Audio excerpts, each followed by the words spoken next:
Habang tinatawag na one way slab mga kaibigan. Yan. Ang tatalakayin natin ngayon, itong one way slab or two way slab mga kaibigan. Lingid sa kalaman ng lahat, bali siguro sa mga baguhan at sa mga hindi pa nakakapansin kung paano nilalatag yung bakal na one way slab. Ito po ay binubuo ng dalawang klase na pagmamating ng kabilyada dito sa slab natin mga kaibigan. Ito yung tinatawag natin na one way. Yung one way mga kaibigan, ito yung tinatawag natin na rectangular. So ganito yung itsura niyan. Yan. Demonstration lang to. Itong anilyo na to o lateral ties. Naka-rectangular to, pahaba siya. So ito yung ibig sabihin ng one way slab na naka-rectangular kagaya nito. Kagaya sa nakikita natin, no. Yan, naka-rectangular siya. 'Yun. At yung sistema nito mga kaibigan, susukatin niyo lang tong kabuuan. Ito at hanapin yung L over 4 nito mga kaibigan. Yan. Dinivide natin ito sa up at so yung tinamaan nito dito na to mga kaibigan. Ito na siya sa nasa ano to, nasa 85 to mga kaibigan. Ito mula dito sa wall, dito at doon sa dulo naman dito. Ito na yung pinaka na yan. Ito yung pinaka umbaga dire-diretso na yung ano niyan. Pinaka dire-diretso na ng mating. Unang lalatagin ninyo mga kaibigan, susukatin niyo muna kasi yung pinaka standard na sukat nito is 30 naman talaga. Pero hindi ko to ginawang 30 dahil alanganin na masyado na siyang madalang. So ginawa ko lang tong 25 ko lang to mga kaibigan para matibay naman tong ito existing ginagawa din namin dito sa dito sa renovation, no. So yun. At yung unang lalatagin ninyo rito ay yung itong pinaka-bottom bar mga kaibigan. Ito sa baba na yan. Yan. At pansin nyo, naka-planted yon dito dahil wala naman tayong choices kundi planted kaysa hayaan na natin na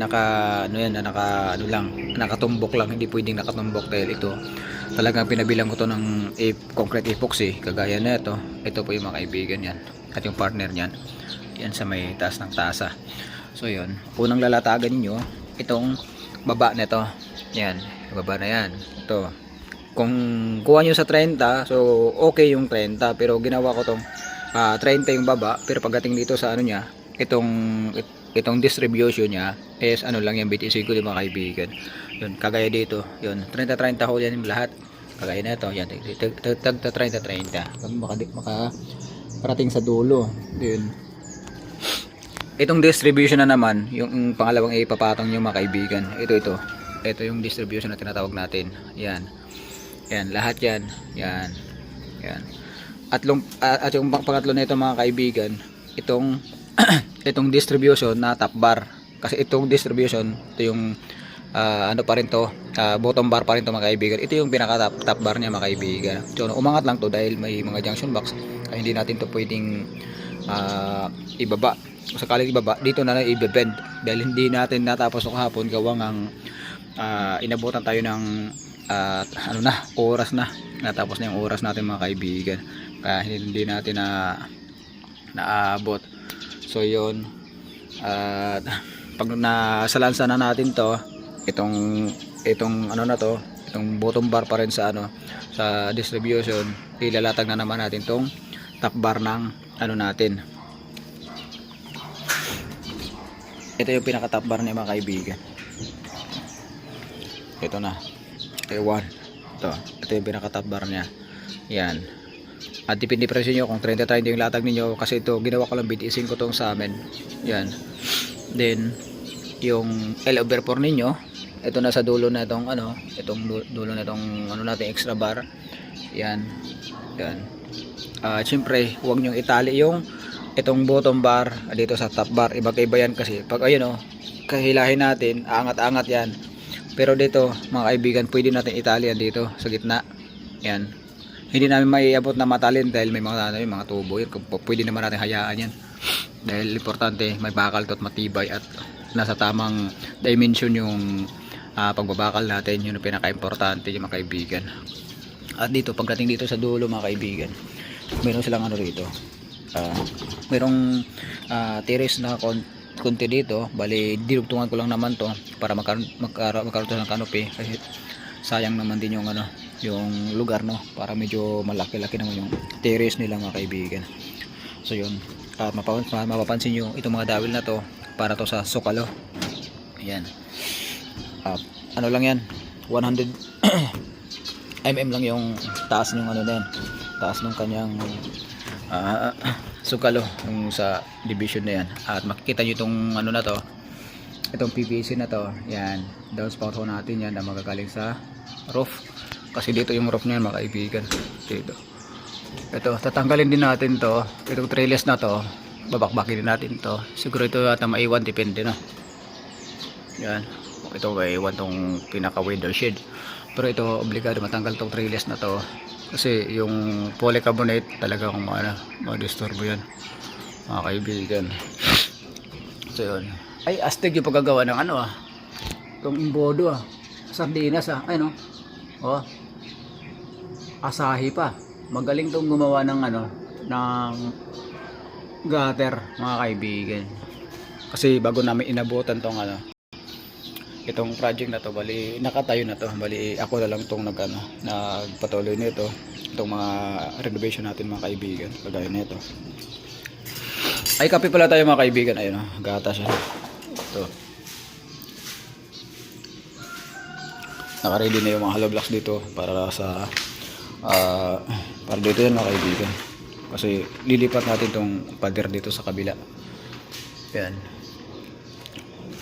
At ito CR, na natin yan, nasukaluhan na rin natin para matibay ho yung kakapitan ng hollow blocks. Yan. By the way, bukas baka natin to, masitadahan na natin to para para tuloy-tuloy na yung trabaho natin. Yan, naka-ready na yung mga hollow blocks dito. Yan.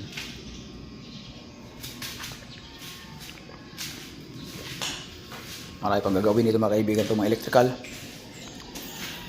sa aircon. Yan, electrical sa aircon. Yan, dito pa yan pababa. Ito may na to, ito may arrow na to. Yan, yan, bababa sa pinaka main breaker yan. Yan. So yun mga kaibigan, at sa mga katropa ko dyan, mga katropa ko sa sa labas, mga kaibigan ko, so shout out sa ating lahat, mag-ingat tayo, kung may time kayo magsimba kayo mga kaibigan. Dahil ako, hindi mo na ako magsimba ngayon dahil maglo-laundry pa ako sa dyan sa may labasan lang naman mga kaibigan. Papalaundry ko yung mga damit kung hindi ko naaabot na paglalaba, dahil dito ka sa sa Gentrek kasi mga kaibigan, paniulan dito. Hindi kayo doon sa probinsya, sabi ng kaibigan ko, masyadong maaraw. Kaya pupunta lang tayo ng laundrya, magpalaba. Diretso na ako ng SM SM Dasma. So yan. At ito mga nakatayo na tong bakal mga kaibigan, yan, puputulin ho natin yan. Nakita yung mga sample ng mga putol. Yan, puputulin natin at titiklop na natin sa baba. Yan, kasi na yan, termination yan mga kaibigan. Tapos dito sa kabilang yan, yan, terminate din yan. Puputulin din natin yung mga kaibigan. Hindi lang natuloy kahapon pinutol dahil gawang dito ako nakakatali yung itong trapal natin. So yan, sa mga hindi pa nakaka-subscribe sa YouTube ni Stoneworks TV, so marami kayong matutunan regarding sa construction firm yan mga kaibigan. At ano pa man, thank you sa lahat sa mga nag-support. At ingat ho kayo palagi.